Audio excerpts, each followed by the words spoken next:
রোববার মার্কিন যুক্তরাষ্ট্রের নিউ জার্সির মেটলাইফ স্টেডিয়ামে এল ক্লাসিকোতে রিয়াল মাদ্রিদকে ২-১ ব্যবধানে হারিয়ে জয়লাভ করেছে বার্সেলোনা। তরুণ খেলোয়াড় পাও ভিক্টর বার্সেলোনার পক্ষে ২টি গোল করেন। রিয়াল মাদ্রিদের হয়ে একমাত্র গোলটি করেন নিকো পাজ।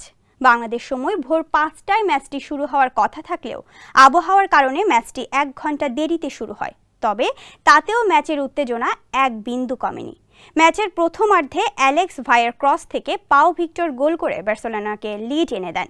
দ্বিতীয়ার্ধে আবারও গোল করে ভিক্টর বার্সেলোনার পক্ষে স্কোর ২-০। এর আগের ম্যাচে ম্যানচেস্টার সিটির বিপক্ষেও তিনি গোল করেছিলেন।